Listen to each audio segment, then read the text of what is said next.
అని మానేస్తే అది అప్పు పడాలా, ఇల్లు అమ్ముకోవాలా, ఏం చేయాలి? మధ్యలో ఆగిపోద్ది స్టడీ కూడా. ఇలాంటి దశలోనే బతికిన వాళ్ళు మనలాంటి. ఇలాంటిది అకస్మాత్తుగా భారం పడితే తట్టుకోగలుగుతామా?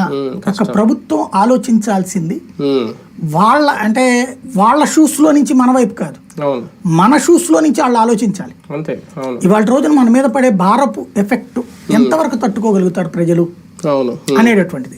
అది ఆలోచించకపోతే తాత్కాలికంగా బానే ఉంటది ఈ రాజకీయము, తిట్టిపోయడము, విమర్శ. ఇది లాంగ్ స్టాండింగ్ లో ఇది తట్టుకోలేనంత స్టేజ్కి వచ్చిన తర్వాత ప్రజలు ఏం చేయాలి? పర్లేదు జగన్ గారు రాష్ట్రాన్ని నాశనం చేసేసాడంట, అందుకని వీళ్ళు బాగు చేస్తున్నారు కాబట్టి మనం కడదాం అనుకుంటాడా?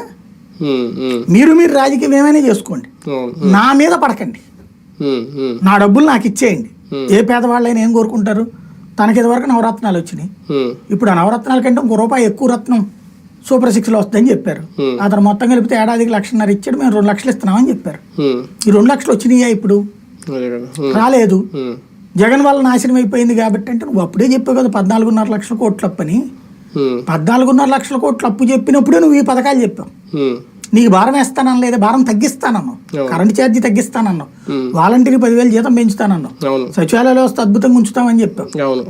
అన్ని తీసేసి వాళ్ళకి గవర్నమెంట్ ఆఫీసుకు పోతే డబ్బులు అవసరం అవుతాయి, ఏ పనికి కావాలన్నా సమస్య అవుతుంది. అంటే ఇసుక అద్భుతంగా ఫ్రీగా అందిస్తాం, ఇప్పుడు అంతకంటే ఎక్కువ రేటుకి వస్తే ఇవన్నీ అడ్వాంటేజ్. జగన్ దుర్మార్గుడు కాబట్టి ఇవన్నీ భరిద్దాం మనం అని ఎన్ని రోజులు అనుకుంటారు జనం?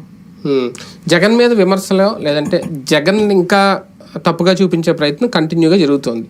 మొన్న అప్పుల విషయంలో, అప్పుల లెక్కల విషయంలో కంప్లీట్గా తెలుగుదేశం పార్టీ డొల్లతనం బయటపడింది అనేది జగన్మోహన్ రెడ్డి గారు ప్రెస్ పెట్టి మరీ చెప్పింది. ఇక్కడ లోపం తెలుగుదేశం పార్టీదా లేదంటే నిజంగా జరిగింది అదేనా? 6 లక్షల కోట్లకి 10 లక్షల కోట్లకి అంటే ఆ వ్యత్యాసం వీళ్ళు చూపించారు, వాళ్ళు చూపించిన లెక్కలు కూడా వాళ్ళు చూపించారు.